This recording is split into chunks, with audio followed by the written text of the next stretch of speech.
ꯌꯥꯝꯅ ꯍꯩꯕ ꯍꯥꯏꯇꯥꯔꯦ ꯃꯣꯏꯒꯤ 6 ꯁꯦꯟꯁ ꯌꯥꯝ ꯋꯥꯡꯉꯦꯀꯣ ꯐꯥꯒꯤ ꯇꯧꯕꯅꯦ ꯀꯩꯝ ꯇꯧꯔꯣꯏꯀꯣ ꯋꯥꯏꯜ ꯀꯥꯔꯠꯇ ꯊꯣꯛꯄ ꯉꯝꯖꯈꯤꯔꯣꯏ ꯑꯃꯨꯔꯛ ꯊꯣꯛꯄꯩ ꯄꯩꯁꯥꯃꯨꯛꯁꯨ ꯄꯨꯊꯔꯤꯉꯩꯗ ꯄꯥ ꯍꯥꯞꯄꯣ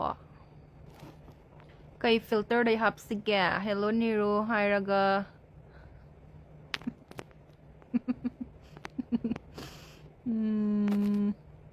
ꯑꯥꯏꯂꯦꯠ ꯍꯥꯞꯄ꯭ꯔꯥ ꯅꯤꯔꯨ ꯍꯥꯞꯇꯦ ꯑꯩ ꯍꯥꯟꯅꯒꯤ ꯑꯥꯏꯂꯦꯠ ꯑꯗꯨꯝ ꯌꯥꯝ ꯑꯥꯏꯂꯦꯠ ꯍꯥꯞꯄ꯭ꯔꯥ ꯁꯣꯔꯤ ꯑꯥꯏꯂꯦꯠ ꯍꯥꯞꯄ꯭ꯔꯥ ꯑꯩ ꯉꯥꯛꯇꯪ ꯀꯣꯛ ꯉꯥꯎꯔꯦ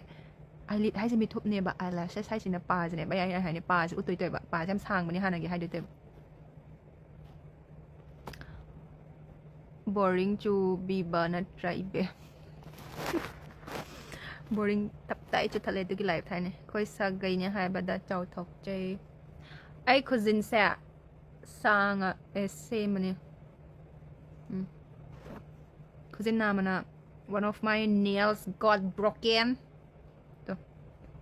iruzabagi ma scrub tawnaba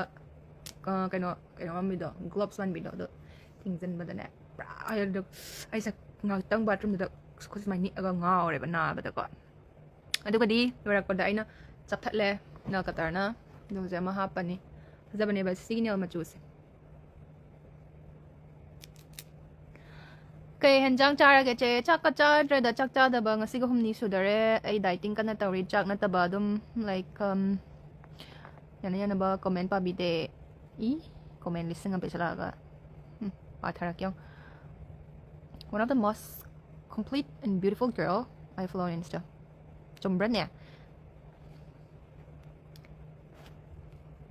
some tap na pun khat pa do yam pa e atai style dagi mayai khai bi do hai ma kaino filter mang raga thi sak ulak da some ka igai ginaw ning ba kha kai ra bai tai do nan ai ning ba kai de samai ka thal some samning da ba kening da ba miss you I'm missing you a lot somebody how are you je hojikai da kerala da lere bo ai na han 11 da hale sai salora honjalan pazar des siniko j nails da kaino masam da pangkak ta ka I du ba daw thum khaya dre na daw khaya bre han ge tam je sam sang han ba na phaje de su khange sam sang ga sam sang ning da ba nu pi ke ning da ba bu kana lai ga ning ba sai kai man na sam je ka I bane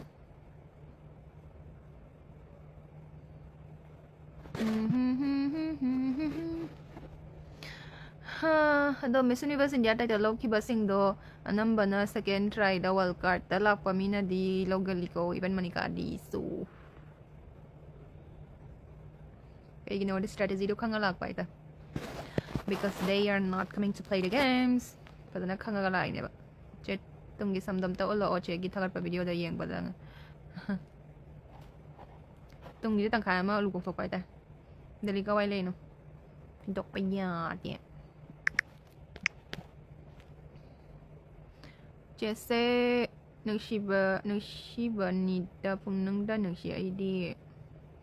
thank you je handak ti kaino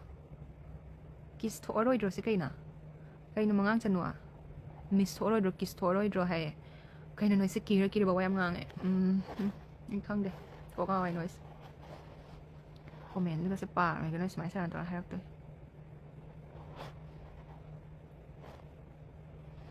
miss hai ba oiram ni hai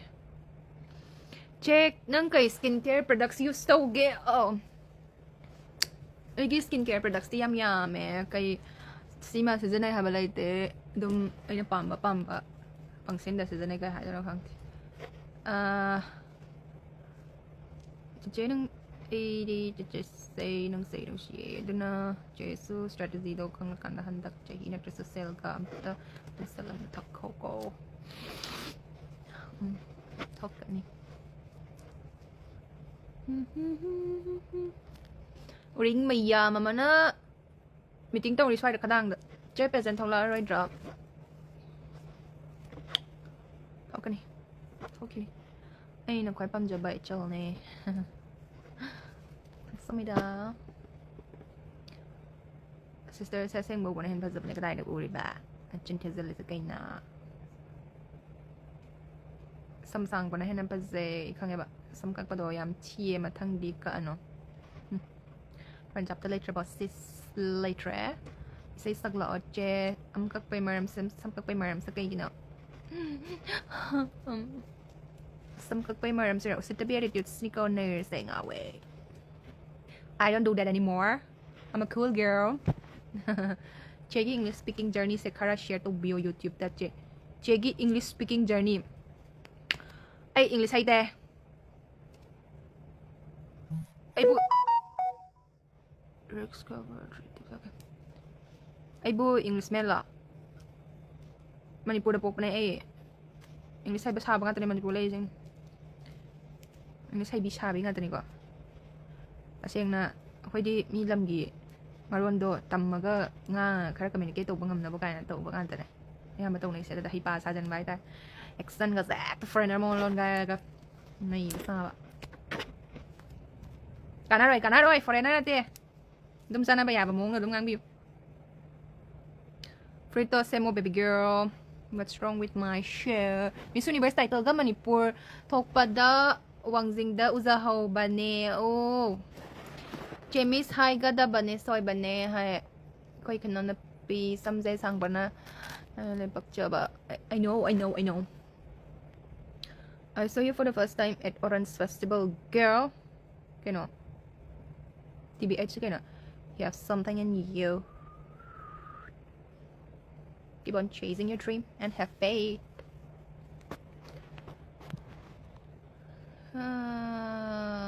Chị đi đông ngang được đi cái nào. Đông ngang được bị. Na ba tao ba do chị kumai na tao khi ha ba do khara share tao. Ai chấp nhận chị sorry đâu cái gì nào. No. Sau đi ai ghi qua kung ang rồi nang sau man bay nè. I am not. Cái sau tao nó cái gì cái tao nang ngang ba hay ngang cái gì tao mo hay bro hay bro ga there's nothing to feel shy, there's nothing to get angry about that. I have a deep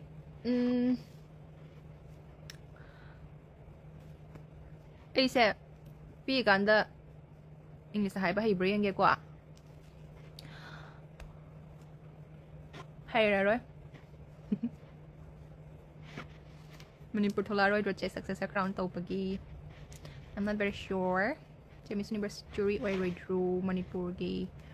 Zuri guys pangoy ya ponte na. Zuri je kala man. Mahaya man. Miss nung tawag ka pangoy ya ponte. Koy Manipur di kay na.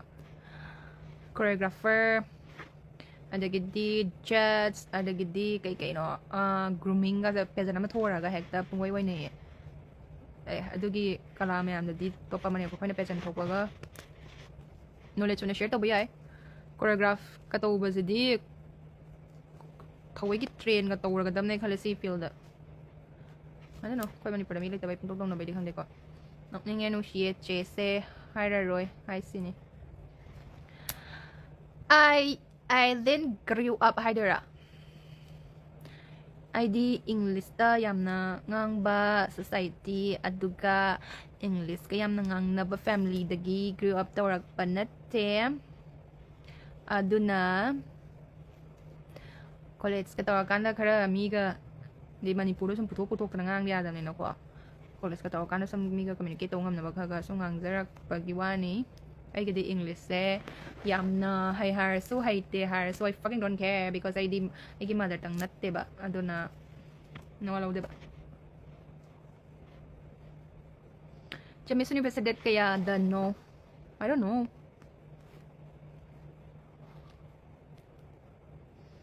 Chegi boyfriend lai bro am ta hai bio kai doge hai mai boyfriend lai bro te no yam thi jale se kai na ha chehi kya sor ge che subya ba ga so re film kumba gi wakhalon de later bro film ji ba hai kumba bro film ma hai sin na pha ja acting nong ting hai ba hai ga da ba sak pha ja ba thi ba loin to khra ga ma se mi man hai ta pung kumba ya ba pona te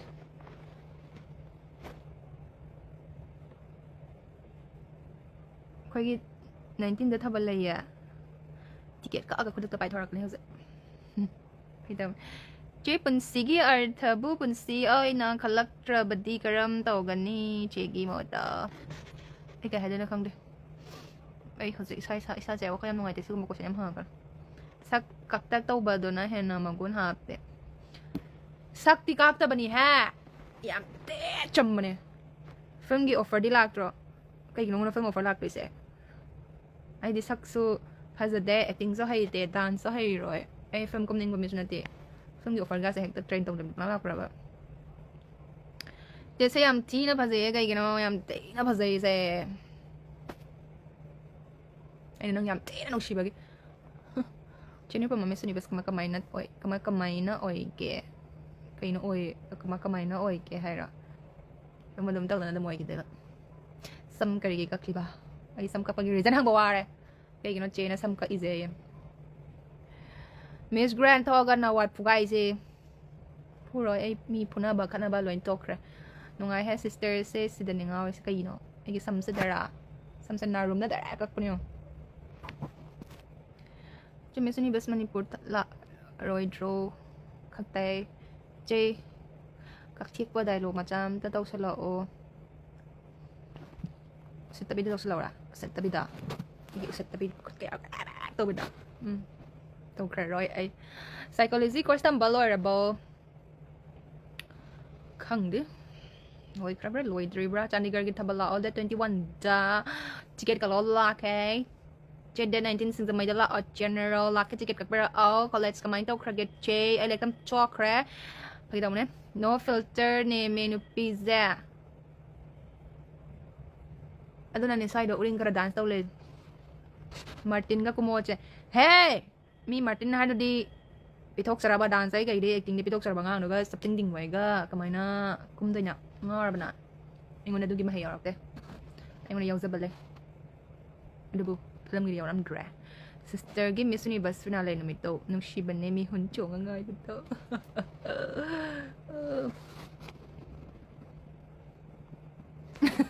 ꯁꯝꯒꯤ ꯑꯣꯁꯇ꯭ꯔꯤꯁꯀꯤ ꯍꯩꯁꯦ ꯑꯩꯒ ꯀꯣꯏꯅꯔꯁꯤ ꯁꯅꯥꯃꯣꯟ ꯑꯝꯇ ꯍꯥꯟꯅ ꯆꯥꯔꯛꯑꯣ ꯑꯗꯨ ꯈꯟꯅꯔꯁꯤ ꯆꯦ ꯅꯨꯄꯤ ꯊꯤꯅꯤꯡꯉꯦ ꯍꯦ ꯆꯣ ꯂꯥꯏꯐꯇꯒꯤ ꯆꯠꯂꯛꯑꯣ ꯑꯗꯨꯒꯨꯝꯕ ꯏꯔꯥꯡ ꯄꯂꯥꯡ ꯋꯥꯔꯤ ꯀꯟꯕ ꯋꯥꯔꯤ ꯁꯥꯔꯛꯀꯅꯣ ꯁꯤꯗ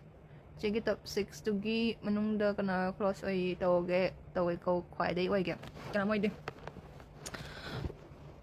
ꯑꯩ ꯄꯨꯟꯁꯤꯗ ꯀꯅꯥꯝ ꯀ꯭ꯂꯣꯁ ꯑꯣꯏꯕ ꯊꯝꯗꯦ ꯄꯨꯟꯕ ꯌꯥꯗꯕꯩ ꯄꯨꯡ ꯄꯨꯟꯕꯅ please shout out my name ꯁꯤ ꯆꯦ ꯁꯝ ꯁꯥꯡꯅ ꯆꯦꯁꯦ ꯌꯥꯝ ꯉꯥꯎꯋꯦ ꯃꯤꯁ ꯌꯨꯅꯤꯚꯔꯁꯇꯣ ꯑꯣꯏꯗ꯭ꯔꯣ ꯀꯩꯒꯤꯅꯣ ꯈꯪꯗꯦꯌꯦ ꯅꯣꯏ ꯀꯣꯂꯦꯖꯇꯤ ꯇꯥꯏꯒꯔꯗꯣ ꯐꯤꯗꯤꯡ ꯀꯅꯥꯅ ꯇꯧꯔꯝꯅꯤ ꯑꯁ ꯇꯥꯏꯒꯔꯗꯣ ꯑꯣꯛꯇꯕꯗ ꯂꯣꯏ ꯍꯧꯔꯕꯅꯦ ꯉꯥꯎꯁꯟꯅꯕꯗ ꯑꯗꯨꯝ ꯇꯧꯔꯝꯅꯤ ꯃꯤ ꯃꯌꯥꯝꯅ ꯑꯞꯇꯤ ꯀꯣꯂꯦꯖꯇ ꯃꯤ 10,000 ꯇꯝꯃꯦ ꯈꯜꯂꯣ ꯀꯌꯥ ꯁꯨꯒꯦꯗꯤ ꯈꯪꯗꯦꯀꯣ 10,000 ꯇꯝꯕ꯭ꯔꯗꯤ ꯈꯪꯗꯦ ꯁꯦꯠꯂꯝꯅꯤꯗ ꯑꯗꯨꯗ 10,000 ꯇꯝꯃꯦ ꯈꯜꯂꯁꯨ ꯆꯨꯝꯕ꯭ꯔꯥ ꯀꯣꯂꯦꯖꯇ ꯃꯤ 10,000 ꯇꯝꯅꯕ꯭ꯔꯥ I don't know but ꯍꯨꯏ ꯅꯨꯡꯁꯤꯕ ꯃꯤ 100 ꯌꯥꯎꯔꯝꯅꯤꯅ ꯑꯗꯨꯃꯥꯏꯅ ꯑꯗꯨꯝ ꯇꯧꯔꯝꯅꯤ ꯁꯝꯁꯦ ꯖꯣꯂꯥꯏꯟꯒ ꯆꯞ ꯃꯥꯟꯅꯔ ꯀꯛꯏꯅꯦ ꯈꯪꯖꯧ ꯍꯦ ꯈꯪꯖꯧ ꯐꯥꯒꯤ ꯇꯧꯕꯅꯦ ꯁꯝ ꯁꯥꯡꯕꯅ ꯍꯦꯟꯅ ꯐꯖꯩ ꯆꯦ ꯑꯩꯒꯤ ꯐ꯭ꯔꯤꯗꯃꯁꯤꯁꯅ ꯁꯟꯕꯅꯦ ꯀꯩ ꯍꯥꯏꯅꯣ ꯁꯤꯕꯣ ꯄꯥꯊꯣꯛꯇꯕ ꯌꯥꯝ ꯏꯔꯛꯑꯦ ꯅꯣꯏꯁꯦ ꯈꯨꯖꯤꯟꯁꯤꯔꯥ ꯅꯪꯅ ꯍꯦꯜꯂꯦ ꯌꯥꯔꯦ ꯃꯤ ꯆꯥꯡꯗꯝꯅꯔꯛꯀꯅꯨꯀꯣ ꯆꯩ ꯆꯥꯗꯅꯦ ꯑꯩꯅ ꯍꯦꯟꯕ ꯃꯤꯅ ꯍꯦꯟꯕ ꯍꯥꯏꯕ ꯂꯩꯇꯦ ꯑꯩꯅ ꯃꯣꯏꯗꯒꯤ ꯍꯦꯟꯕ ꯌꯥꯎꯔꯝꯕ ꯌꯥꯏ ꯍꯦꯟꯗꯕ ꯌꯥꯎꯔꯝꯕ ꯌꯥꯏ ꯃꯣꯏꯅ ꯑꯩꯉꯣꯟꯗꯒꯤ ꯍꯦꯟꯕ ꯌꯥꯏ but I fucking don't care I'm just me being me ꯂꯣꯏꯔꯦ ꯆꯦꯁꯦ ꯌꯥꯝ ꯉꯧꯖꯩ ꯌꯥꯝꯅꯁꯨ ꯅꯨꯡꯁꯤ thank you ꯁꯝꯁꯦ ꯀꯩ ꯋꯥꯈꯜꯗꯩ ꯀꯩꯅꯣ ꯅꯤꯡꯕ ꯀꯥꯏꯕꯦ ꯆꯦꯁꯦ ꯋꯥꯇꯛꯀ ꯌꯥꯝ ꯀꯩ ꯍꯥꯏꯅꯣ ꯆꯦ ꯃꯤꯁ ꯃꯅꯤꯄꯨꯔꯒꯤꯗ ꯐꯖꯗꯣ ꯍꯩꯠ ꯍꯥꯏꯕꯤꯔꯛꯑꯣ ꯋꯥꯇꯣꯟ ꯋꯥꯡ ꯀꯔꯤ ꯃꯊꯦꯜꯅ ꯍꯥꯎꯔꯤꯒꯦ ꯍꯧꯖꯤꯛꯀꯥꯟꯁꯤꯕꯨ ꯑꯩ ꯆꯥꯛ ꯌꯥꯔꯤꯉꯩ ꯆꯥꯗꯕꯅ ꯂꯥꯏ ꯈꯨꯔꯝꯈ꯭ꯔꯦ ꯅꯦꯅꯦ ꯀꯩꯅꯣ ꯊꯣꯏꯕ oh my god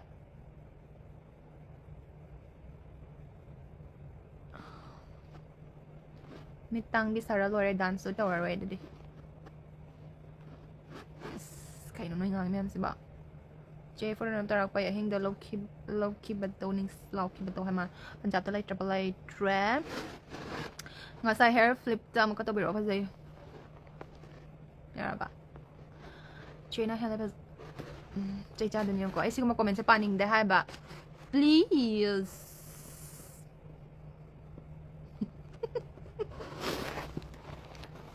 dangi yang sa yong on thai ha ga pa roi na ha ba ka wara noi gi reels mem li yeng ba dai sa puk ting gai noi ko hei ai wat won mo wang ai khang wa yara da chơi đi mình ngầm ta có bị rồi comment hay mà lại hay bị rồi cái nói hay tàu lấy sẽ cái nào chơi đó là hết ai đinh về hè cái bậc có đinh kinh nè xăm xe các thằng này tôi có mà muốn come back lại Neil Sarah mà sẽ check cái broken way kìa chắc thong bagi real sayam phazai yang bata yam nungai sai jang thoyam thong yam cha sele yam noi sele doi pharak ta re duna kai pujagi famous dialogue what is the behavior that to hyper ni lo hite me dak se ga che ga gi ko ki ne part tu kam kan thakalak doi na thakalak an nei swai ra noi che na khumbong da lei bado yam che na khumbong da lei bado yam pak chai khumbong okay thank you chơi cái xăm sẽ là ngang rồi cả the các bé cái này Asian kids Asian hay là Asian kids ki cho hơi drama nhất nào hay flip tin lên có thể bro không bro đặc sẽ gam chana ya chơi cả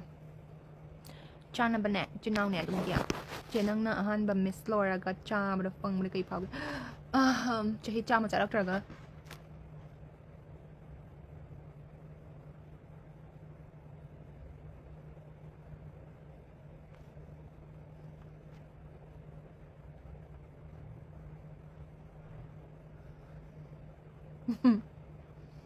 Chay cha ni ko comment siya na pi ba?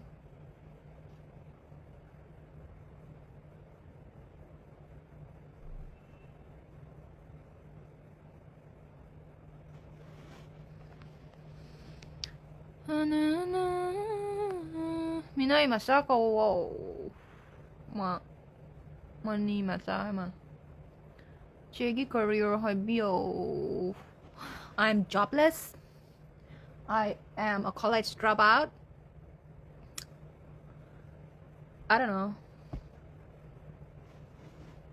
Chuyện sẽ làm chậm bên này nông mà các chính nó làm bị đa thành nó tiếp đa khang nghe mai bạc bắt đầu rồi thank you chơi cái mình một tấc cầu rồi chơi cái mình mình này nó sáng toàn người ta thôn được mình bảo hay rồi đâu bằng người ta thôn lại đâu mình cố rồi chơi haircut is a form of therapy nè yes sister nang sayam phazai ko banghai he jalek sakai na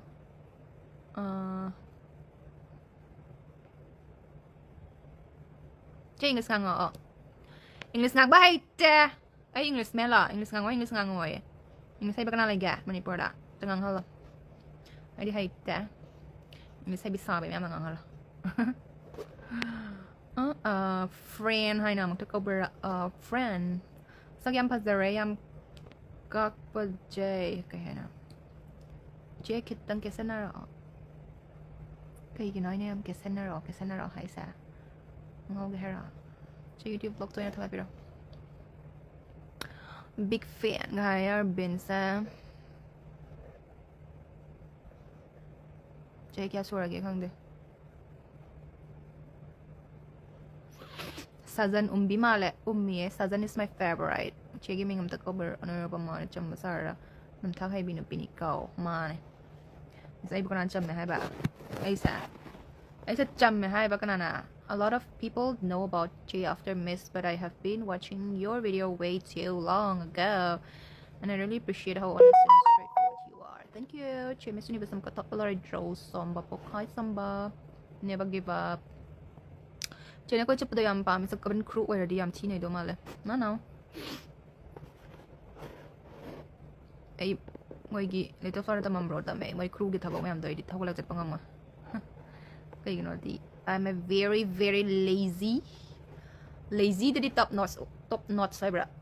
adu oi bi ne baka adana moi gi thabak me am da hawalaga degdi aying nong pai ba nong ginawa ay ngamjara sa ngam tuma lay diba love that you seem comfortable in your own skin under no makeup lip girl thank you that is one thing anything chill sis chill MUI 37 Miss Rangtaner from Manipur, do you remember? Of course.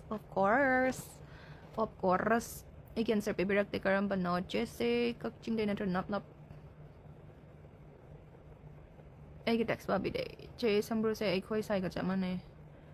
Koi na slide ba ne. Che full back door please come ba ikaw no. We no gi thong na se am thakale. Miss Tok Trikanda photoshoot amada ugi bane Robert Narangida male do siski anatomy sengo zaki.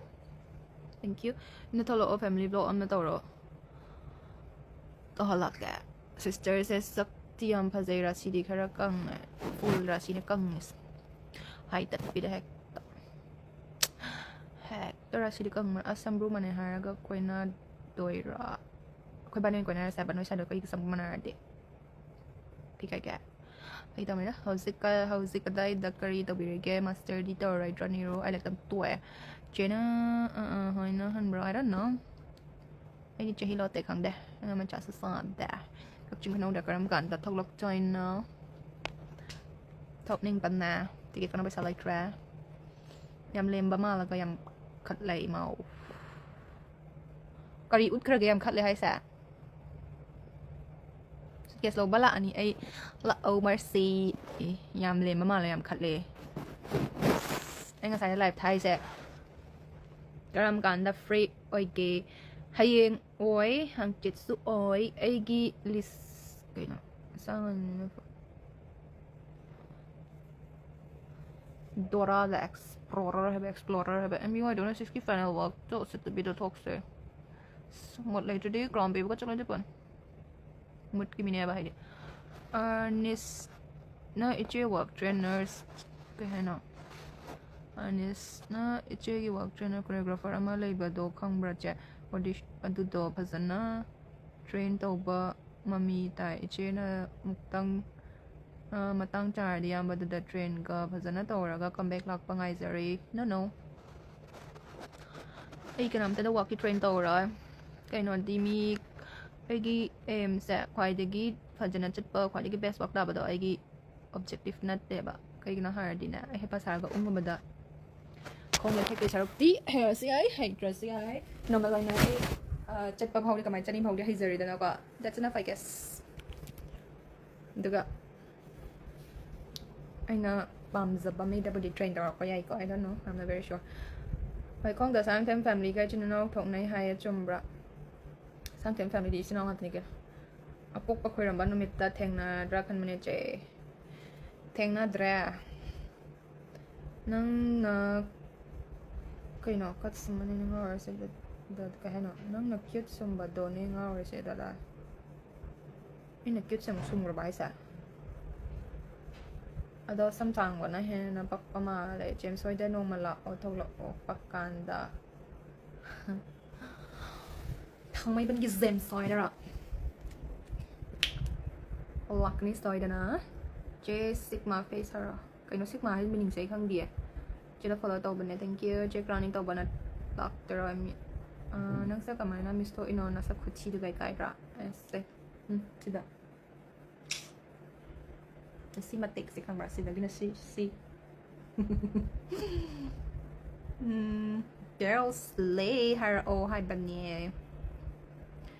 The Rock Sarah o dialogue samsana wa ba sampulay na busala tab yang giwa ko nga sa taba diam nung ngari sa hepet kano aga sabas na yeng ba nung ngari sa ito jalo agi to bane he no ne sim chatar ba poto da chatloi ro hang lai ra di hayak ta ba sam do china ka iba je hai basan filter เราทกปีโอ filter เราทกก็ตับไตที่ไปสักเสียงเขาเลยแบบนั้นก็น่ะ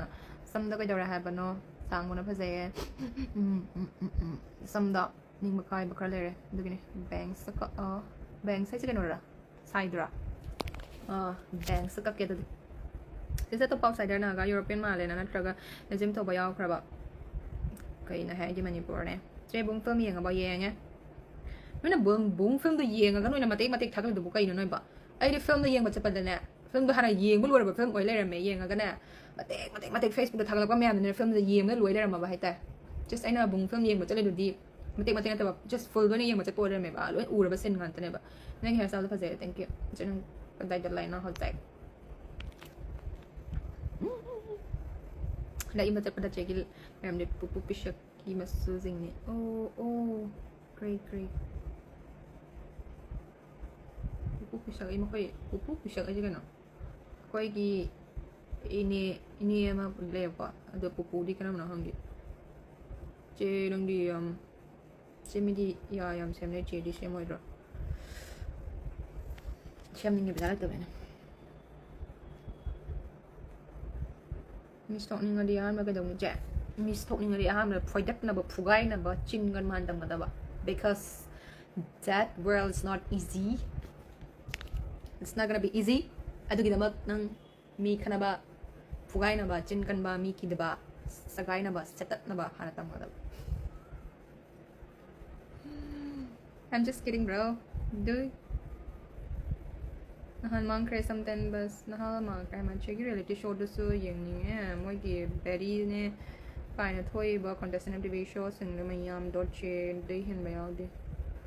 ये reality show दगा याव यारे नि शगाइना रना सलाक्सान